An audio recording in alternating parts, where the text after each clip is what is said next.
Yes, DRoseDaGreat. We're back at it with another video, and today I'm going to be showing you how to stop the QB RPO power every single time. I know this play gives a lot of people fits. It kind of like dumbs out the defense, but I do have a solution for you guys. And before we really even get into that, man, I just want to thank you guys again for subbing up to the channel. We're still on the goal on our quest to get to 1,000 subs by October. We're only at like 560 right now, but hopefully, we keep dropping some good content, and you guys will continue to subscribe and show love and support the channel. But let's get into it. So first of all, what we like to do here is, for me personally, I'll say anything with only one tight end, like any formation that only probably has one tight end in it and multiple receivers.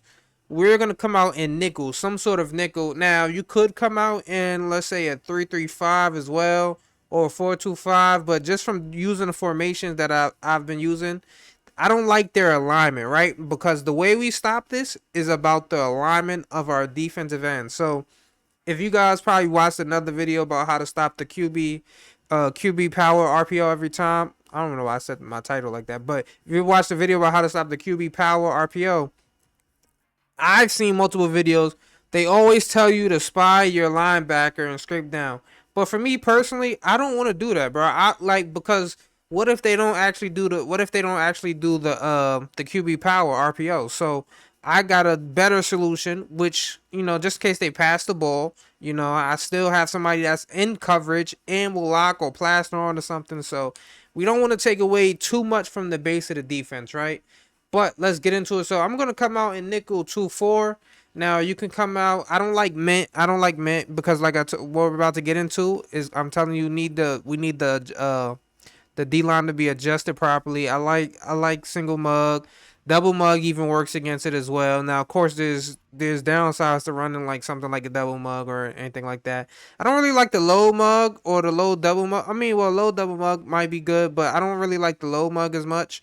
But let's get into it. I'm gonna show you guys what I like to run. It could just be a regular nickel, 3-3 over, or nickel over, whatever it might be. It can even be nickel wide for like here, right?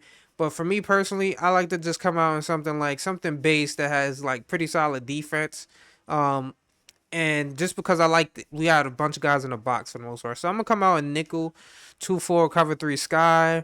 We're gonna run this first. We're gonna run this RPO motion out of gun split motion QB power RPO, right? So I'm gonna take a look right quick. So all we need to do, this is all we need to do. And like I said, I like running cover 3 because we got more people in the box. So you guys can look, we have about damn near 8 people here. So that's perfect for us. But all I like to do, I like to spread the line. Obviously, sometimes they don't get that much depth, but this is still, for me personally, you got this edge. He's way outside the tackle. Now, in an ideal world, I would want him to be a little further, like right here. But where he lines up is not too bad either. So all I want to do is contain, right?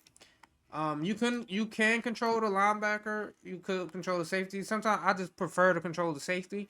If I know you're running this, or if I've seen you run, like, because honestly, most times you're not gonna know somebody's running that RPO out of certain formation until they actually run it. So now you just store that in your memory bank, and but yeah, we're just gonna show you how it looks, how it should play out.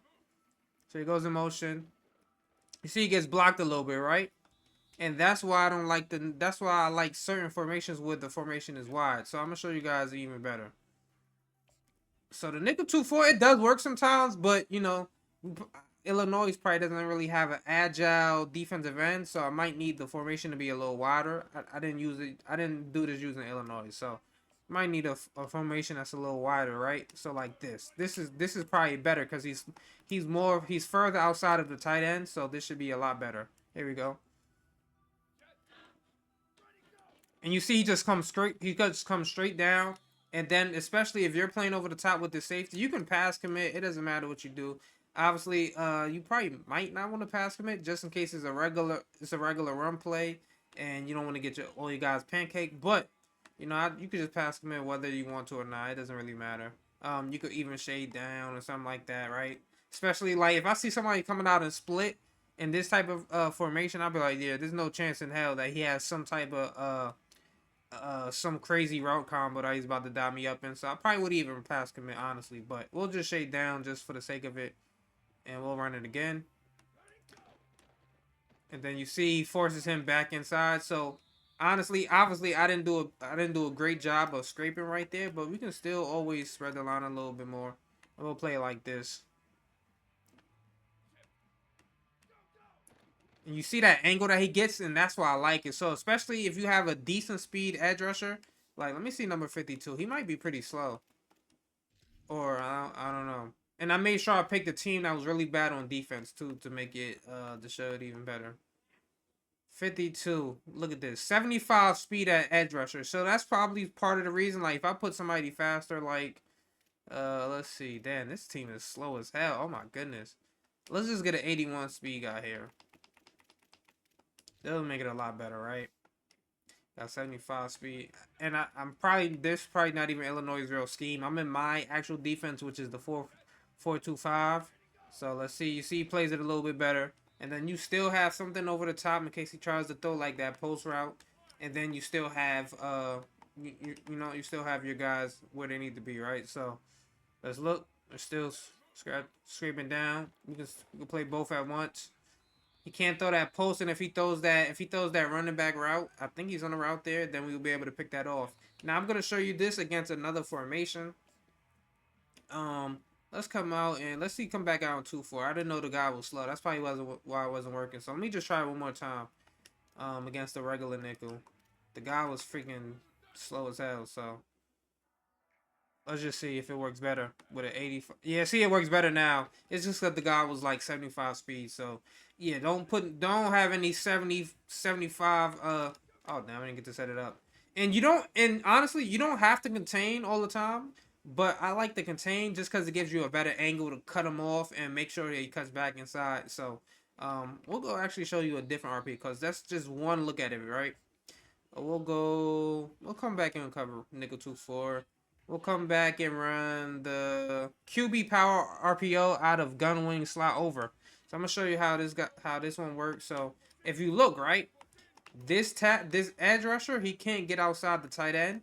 So we're kind of in a bad position. We'll see how it plays out though. But I'm gonna show you how to stop it in certain formations. So obviously if you know what's coming, this is what I would like to do. You can do this. So I blitz the corner.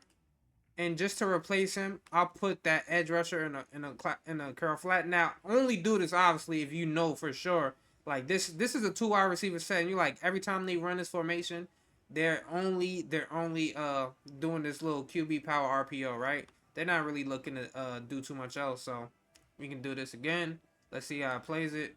And you see the corner come straight down, and it forces it. He probably should take a better angle. If we change the zone drops, it'll probably be a little better. We'll leave it like that though. You could probably slide the line over a little better too. Like you see the corner come straight down, and then I can just go over there and play. Over the top. Let's put them again. All right, let's see one more time. So this is how we will do it against like those 2 wide receiver sets, right? So just take a look at it on replay. Let's see.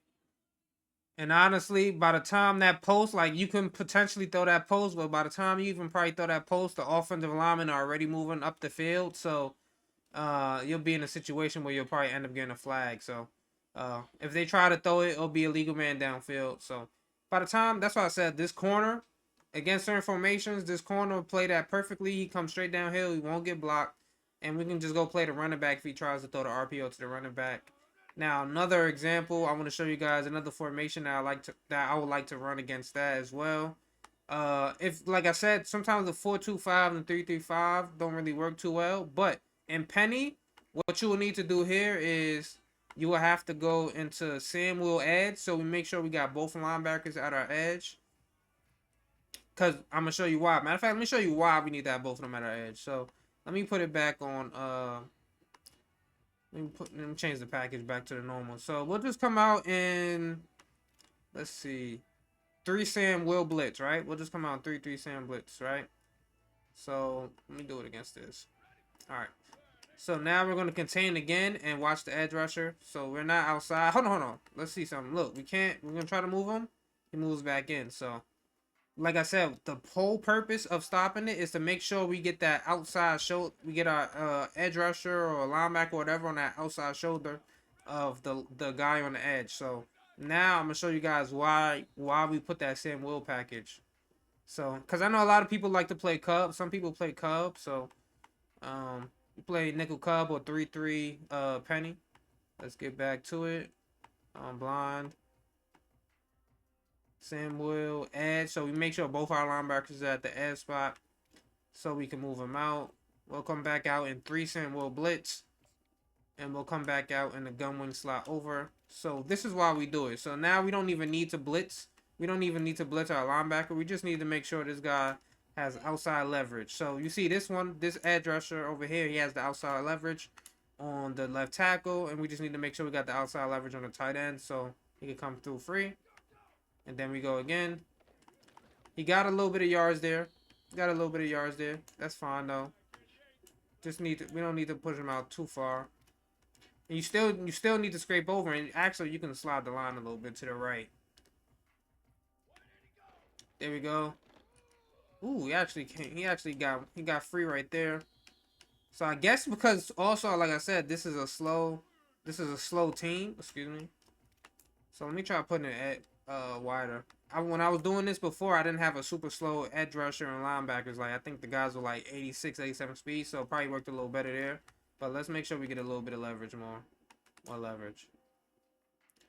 But this is also why I like to see. So we got a little bit better leverage. So that's all it was. We had to move them out a little bit further. But that can kind of take from the base of your defense. And if they call something else, like maybe let's say they ran some type of, I don't know, maybe a draw or a duo or something like that, you'd probably be a little cooked. But obviously, this is only if you know for a fact that they're like, there's like a 75% chance that they're calling the QB power RPO. So let's do it again. You see, he comes down. You can go down. Damn, he just ran through my safety. Lord have mercy. But like I said, you can do that. That takes it away as well from the 2 wide receiver set. So, but most people are not really running it from the 2 wide receiver sets. And if they are, you can get aggressive. Like I said, blitz the corner instead. You don't have to come out in like penny. You can still come out in nickel. So we'll come out in cover 3. And we'll run it again. Just to show you guys one last time. Let me just make sure I put him in the flat or something. So, and this should still work. He comes downhill, gets outside leverage, and that's how we take it away. So pretty much that is how we are going to stop the QB power RPO. Hopefully you guys learned something today, man. Yeah, I really just did this video because one of my boys was playing another one of my boys, and he pretty much ran this play like twice on money downs too. Got 2 touchdowns out of it, and it kind of like ruined the momentum. And they were playing a league game, so you know those losses actually mean something in the grand scheme of things. So that's just the main reason why I did it, just to show you guys how to stop it. And I know other people are having problems with it as well. I don't really run into too many people that run QB power RPO. So, but I do know there's a community of people that like to spam it. They'll come out in Central Michigan playbook. Like, I know that's what I'm in right now on offense of Central Michigan's offense. I know they have probably about like 4 or 5 QB power RPOs or something like that. So, yeah, man, this is how you stop it. If you guys enjoyed, if you guys learned anything, if you are going to be implementing this into your defense, man, gotta hit the subscribe button. It's only right, or at least give me a thumbs up. Give me the like so I can get in the algorithm, or just leave a comment, something that shows some type of engagement on the channel. I appreciate that very much. And with that being said, I am out of here. Oh, before I go, Dynasty content coming soon. I am going to be starting a small school rebuild. I'm probably going to go with either a 1-star or 2-star. I haven't figured out which school is going to be yet, but I will be doing live video of that as well. So with that being said, I'm out, man. Peace.